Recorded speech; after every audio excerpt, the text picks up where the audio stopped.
Bonjour à tous. On commence cette revue de presse avec l'Olympique lyonnais qui a retrouvé le chemin de la victoire hier soir face à Nîmes sur le score de 2-0. Une rencontre difficile pour les Gaunes qui ont souffert face au promu Croco, mais selon le journal Le Progrès, seule la victoire est belle. Pour l'équipe, Lyon avance à petits pas, un Noël qui renoue avec le succès avant son déplacement européen à Hoffenheim, mais qui affiche encore trop d'insuffisance. En Allemagne, le Bayern Munich non plus n'est pas en forme olympique, mais les critiques à son égard ne sont pas du goût de la direction bavaroise, où Lyonès et Karl-Heinz Rummenigge ont convoqué une conférence de presse hier pour répondre aux critiques des médias allemands, comme le rapporte Bild ce matin. Les mots me manquent quand je lis les choses qui sont dites au sujet de Manuel Neuer. Il a été élu 4 fois meilleur gardien du monde.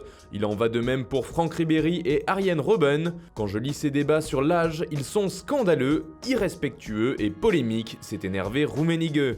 Où Lyonnais y est lui aussi allé de sa petite pique, mais sur Juan Bernat, en revenant sur sa vente au PSG cet été. Quand nous avons rencontré Séville en Ligue des Champions, nous avons failli être éliminés et Bernat en était le seul responsable. Ce jour-là, nous avons donc décidé de le vendre. En Espagne aussi, les habituels cadors ne sont pas au mieux. Le Barça doit gagner ce soir à Séville pour retrouver la première place, car hier, la surprise Alavés s'est imposée contre Celta Vigo 1-0 et s'est hissé tout en haut du classement. Pour Mundo Deportivo, c'est opération leader. A noter qu'en cas de victoire face au Blaugrana, Séville pourrait également chipper cette première place. Le Real, lui, n'est qu'à 1 point du Barça et à 3 points d'Alavés. Tout est donc loin d'être perdu pour la Casablanca. Pourtant, d'après le quotidien AS, c'est déjà une balle de match pour Lopetegui. Il faut dire que la disette du Real Madrid est toujours en cours, et si les Madrilènes ne marquent pas avant la 55e minute du match contre Levante, ce sera la plus longue période sans but pour le club depuis sa création.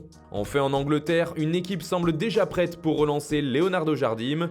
Il s'agit de Southampton, mal en point en Premier League, qui souhaiterait se séparer de Mark Hughes et aurait donc trouvé son successeur. C'est en tout cas ce qu'avance le journal Daily Express. Le profil de l'entraîneur portugais plairait beaucoup du côté de Southampton, notamment après son titre de Ligue 1 et surtout grâce à la manière dont il a fait jouer ensemble de très jeunes joueurs au talent prometteur. Comme on peut également le voir sur cette une des pages sport du Daily Express, la grosse affiche de la journée en Angleterre, c'est le choc entre Chelsea et Manchester United, et c'est notamment l'occasion pour José Mourinho de revenir chez les Blues, où sa cote d'entraîneur a véritablement explosé. D'ailleurs, pour le Times, il n'y aura nulle part où se cacher.